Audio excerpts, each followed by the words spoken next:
YouTube world. You already know who it is. You already know what it is. It's your boy B, and I'm right back up at you cats with another video.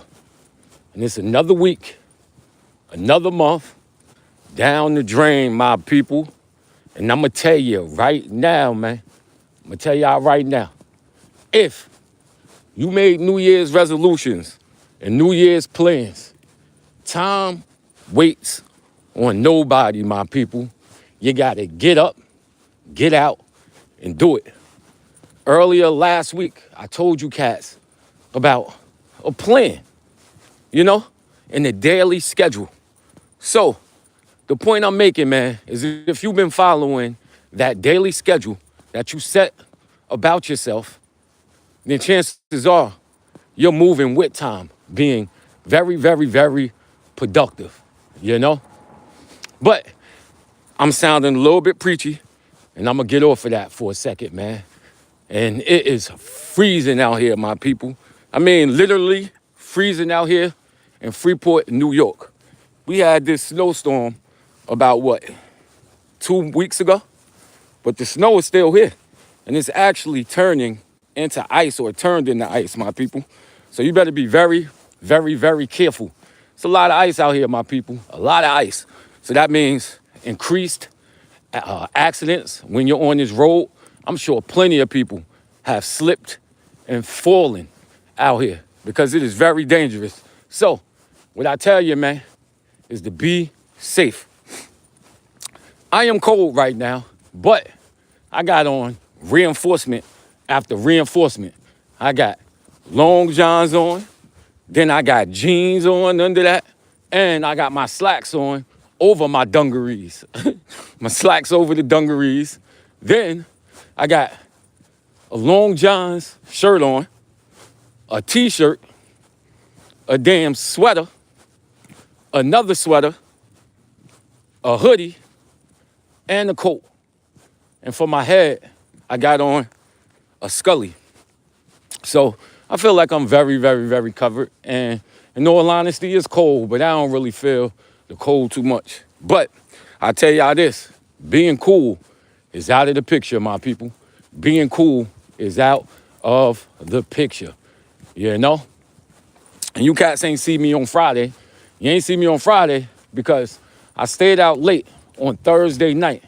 I came home, it was like 12 o'clock, my people, 12 o'clock. And guess what? The outlier overslept, man. Can y'all believe that I overslept, man? I pride myself on waking up early, on being responsible. But I slipped, man. And this is my first slip of the year, man. And I feel bad about it.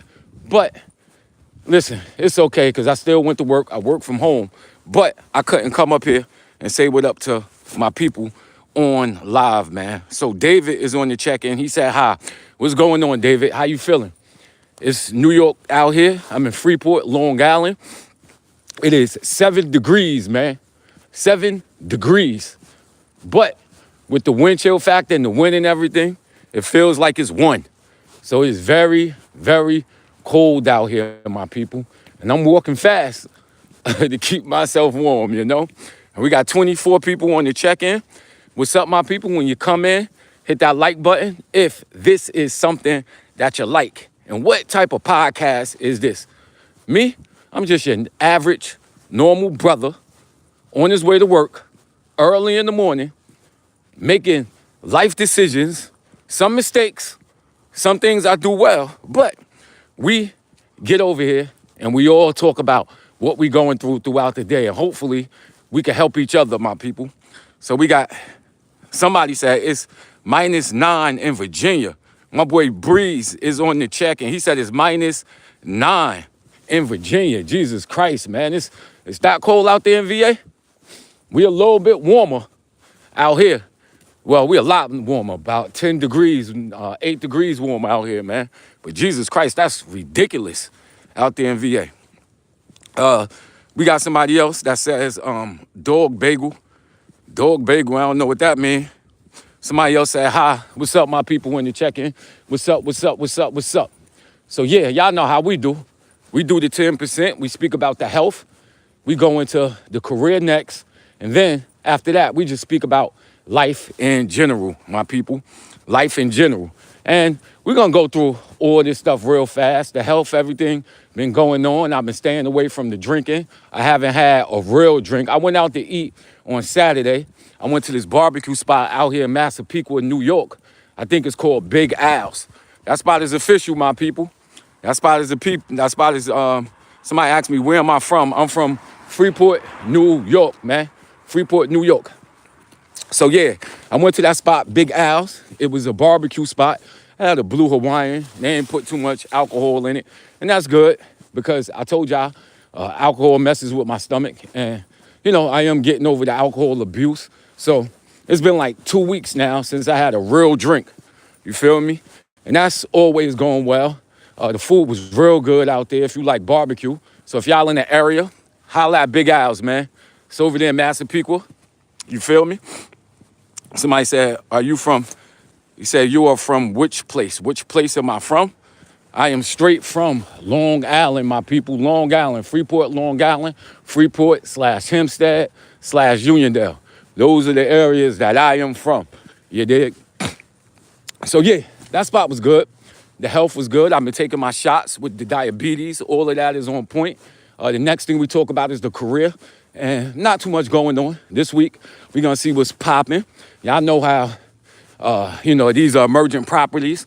So right now, I don't see anything going on with work. But I could go in today and something could happen, Since the snow and the weather out here has been so bad, our KPIs haven't looked too well. So I am going to dig deeper into those statistics, see what's driving those numbers, and we see what's up with that.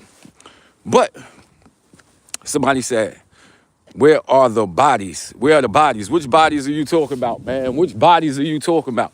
You talking about the bodies from the Long Island serial killer? You talk about Joel Rifkin? These are all the serial killers that came from Long Island, man. The Long Island serial killer, he was from Massapequa Park to be exact, Rex Heuermann. We also had Joel Rifkin. He was from East Meadow, New York. Somebody said, we still got more snow than y'all family. Damn, in VA, they got more snow than us. Yeah, it's done snowing. For now, they say that we may get a little bit more this weekend, but we shall see. We shall see. We shall see, my people. So we're going to continue on what I was speaking about, which last week, that was systems. And I was speaking about how systems produce outcomes. We're going to go deeper into that. And now we got to speak about the individual, my people. I've been doing a lot of thinking about this. And a lot of times people say I'm soft. A lot of times people say I'm soft because I excuse behaviors. And I don't think that excuse behaviors, man. I'm a systems thinker, you feel me? A systems thinker. And with systems, you tend to look at someone, like let's say you look at a homeless person, right? I'll see a homeless person on the street and I understand that homeless person's personal decisions put them on the streets. But at the same time, I look at it as a failure of the system. I look at safety nets and I look at systems and I feel as a society, especially in America, where we're supposed to be one of the most civilized, one of the most fair and equal countries, which I feel we are, we should have a lot of safety nets for people, And one homeless person, I feel is a failure of the system, But at the same time, we got to be real and realize that a person's decisions ultimately put them in the situation that they're in. Somebody said, Josh, sidewalks way more cleaner. Yeah, our sidewalks definitely clean. People shoveled out here. They put down the salt. And you could definitely walk on the sidewalk, man. You definitely got, you could definitely walk on the sidewalk, my people. Yeah. So let's talk about individual decisions, man. Individual decisions. Now, the first thing I realized is that you can't, in life, son, you got to take ultimate responsibility for your life. And you cannot blame a system. As a 45-year-old man, whatever I want to do in this world, it's so weak of me to put it on somebody else. Meaning that if I want to do something, I can't be like, well, this person stopped me from doing this, or I couldn't do this because of this. The first thing you got to realize is that you can do whatever it is in this world that you want to do. Now, life isn't fair, and that means that some people are going to have to work harder than others, but that's still not an excuse. You understand what I'm saying? It's still not an excuse. Now, when I look at some of the worst criminals that I've seen in my life, what I realize is that they come from a long line of criminals, or they don't know any better. You know, kids often follow what you do and not what you say. So the point I'm making is that when I look at some of the most hardened criminals that I've seen in my life, chances are their parents were kind of like that, you know? The people who I know who are criminals, who killers, they didn't have a father in their life. They were raised by a single mother. That mother, a lot of times, may have been working 2 jobs, leaving that kid alone to raise themselves. Or the mother ain't really know no better, and she was out there messing around and bringing mad different men around they kids. They neglect their kids. Or even if their father in their life, their fathers were gangbangers, their fathers in and out of jail. And these are some of the things that they learn growing up. Now, I go against conservatives. I go against, people who always blame the individual, But listen, in debates, the reason why they are debates is because both sides have valid points. And I told you guys earlier that I'm a systems thinker. So I'm gonna look at the system in which produce this individual. Meanwhile, you got some conservatives and some people on the right who look at it and say, well, true, that may be true, but this person still had a choice. And they are 100% correct about that. You still do have a choice. And I feel that some people use a messed up system as an excuse when they know for a fact that they didn't try their hardest. So you'll have a brother or sister or anyone out there who they face some adversity, and the first thing they blaming is a system. When you ain't try your hardest, I come across that a lot on a regular basis, and it's not black, white, or anything. I just see people make excuses, and you can't make excuses in life. That goes into what I was telling y'all before. You can't make excuses because when you allow yourself to make excuses, then you accept the choices that you make, or you accept the fact that, okay, it's harder for me, therefore, I have something to back up on, and that excuse is valid. When it's not, my people. It's definitely not valid. Now, I looked at some of the statistics, man. Y'all know how I do. Somebody said, let's see some action. Let's see some action. Man, y'all crazy. Ain't gonna be no action today. Follow me on another day when I'm going someplace like to the zoo, or I'll go to like a museum or something, or out to eat, and then I'll show y'all some action. But today, ain't gonna be too much action, man. The action gonna be with my mouth. I'm gonna be talking a lot today, man. Talking about some things that I see in the community, you feel me? So it ain't really gonna be too much action today, man. If that's what you're looking for today, then, you might have to tune off today. Come back on another day when I am being fun and interactive with you cats, you feel me? But that's not today, So I looked at the statistics, right? And I looked at it. They say that 30% of black men have felonies out here, right? 30% of black men. Somebody said throw a rock out the window. Here y'all go. My chat, man, I love y'all. Throw a rock out the window. Not this morning, man. Maybe another day. So I looked at the statistics. They say that 30% of black men have felonies, right? So that means that if you meet 100 black men, 30 of them are going to have a felony, right? But then I looked at the statistics of what those felonies are. And you got about 25 to 30% of those felonies, they are for selling drugs, right? Selling drugs, that isn't a violent felony. It's really not a violent felony. That's something that You know, it basically can add up to violence, but selling drugs isn't a violent act. The next one that we have are property crimes, where people like going into houses, burglary, things like that. That's another quarter. So now we're talking about 50%. So if we're looking at those numbers, you got about seven people who are selling drugs, who are, property crime. Then you got another like 20% that are violent possession charges, like with loaded weapons. A lot of these people aren't shooting their weapons, but they're just illegal. They're carrying illegal guns and they're getting arrested. The next, you have, they're violent felonies. And this is a small percentage of the population, probably like 2 or 3 people. So out of 100 black men that you meet, you're gonna have like 30 of them that have felonies. 6 or 7 of those 30 people are gonna be locked up for selling drugs or like breaking into cars and car theft and things like that. Then you have the other percentage, which another 4 or 5, which are gonna be gun possession charges. And then you got like 2 or 3 people that's gonna be locked up for murder and things like that. Now, how do we reach these people, man? How do you reach these people?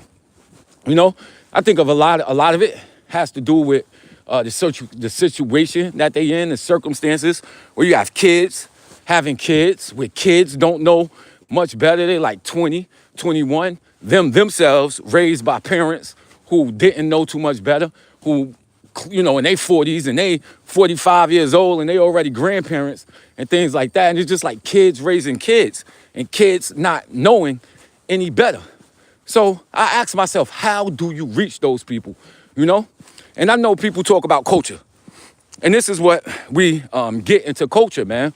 We do get into culture for this because, I was raised in the same type of communities as everyone else. Man, I remember Bone Thugs album came out. I believe it was like 94. Their first album came out. And I went into the store to purchase it. And they was like, nah, you can't buy this. You too young. And I had to go into the car and go get my mother. And my mother came through and she had to purchase the album for me. So from an early age, I knew the difference. I knew that these people were just actors, that these people weren't real people in the community. And if they were, I already knew from the beginning, to separate myself from those people. Like my parents I've seen it in my own family who was doing things the correct way and who was still doing things the incorrect way. But the point that I'm making is that I had parental guidance. Now, some people don't have that parental guidance. And this is where I feel that, the conservatives are correct when they speak about culture, like rappers and things on the TV and these movies coming out here glamorizing and glorifying people doing negative things. So on that point, I do understand that because every kid don't have the parental guidance.